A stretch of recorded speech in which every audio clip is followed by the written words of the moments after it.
Dr. Catie Russell. I do both equine and small animal veterinarian with an emphasis in acupuncture.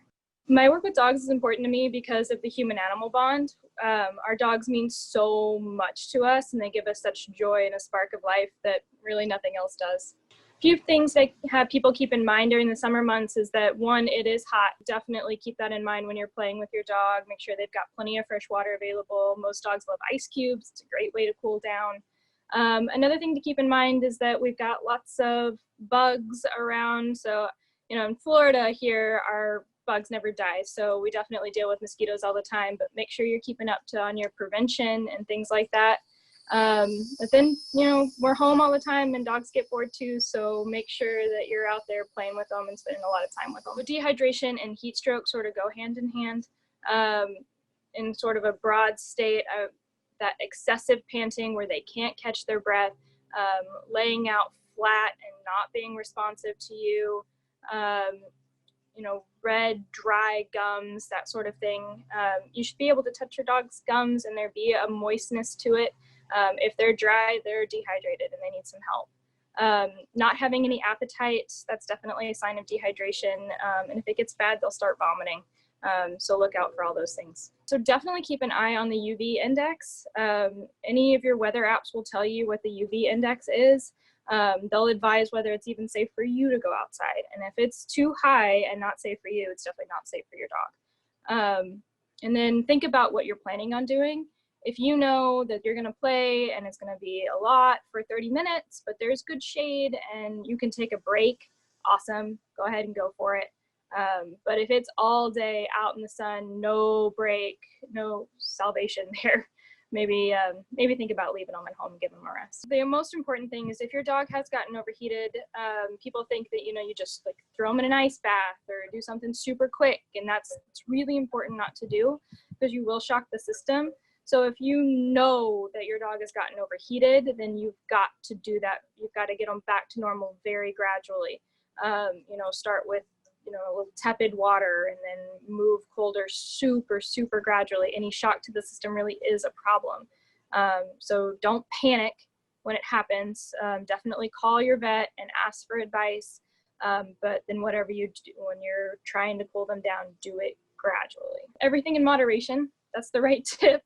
Don't go nuts. I know that, the beaches are open and, there's a ton of outdoor activities to do this time of year, but, you've got to keep in mind what your dog is used to. You can't just go full bore at it without sort of a gradual increase. So when you're going on a walk, it's really important to test that asphalt. You want to lay your hand down on that asphalt and wait for at least 7 seconds. If it's too hot for you, it's too hot for them. So make sure there's some grass or shaded area where they can play. And a dog that needs to be groomed, something fluffy, like I have a labradoodle, and when his coat is overgrown, he definitely doesn't want to be outside. He's overheated. It's not what he wants. So keep in mind your dog's coat density. Shorter haired dogs will definitely love to be outside. But on that note, a short haired white dog, and they can sunburn. So definitely think about that. Make sure they have plenty of shade and a place to get out of the sun.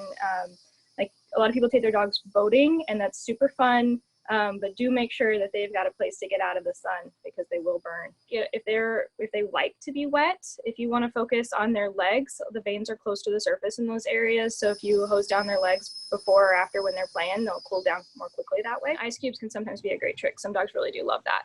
And freezing those, if you freeze like a treat in ice cubes and things like that, that way they're in water.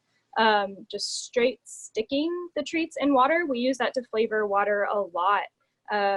Milk bones, even chicken, just put that straight in the water. Chicken stock, you can flavor the water with chicken broth or chicken stock. That way you get that flavor in there. I freeze little milk bones for Rim all the time, the little tiny ones I would normally give them. Loves them, loves them. But if they like being hosed down, that's always a great choice. Cool water, like focus on the legs. Like I said, that's where the veins are close to the surface. So that's where a lot of the heat is transpired. Make sure that you're sort of squeegeeing that water off a bit. That'll allow that heat to dissipate. But then cool tile, someplace nice for them to lay down with a fan even is super for them. They'll really appreciate that. They'll cool down way faster that way. Puppies, they definitely don't have the heat capabilities that adult dogs do. They get more tired more quickly. Just like, you know, if you had a human baby, you wouldn't leave them out in the sun all day the way that you wouldn't worry necessarily about your teenager. Then on the older range, you know, they're definitely not meant for that. They've got a lot of things going on with their systems that they definitely need decreased amounts of time in the heat, even when they're playing.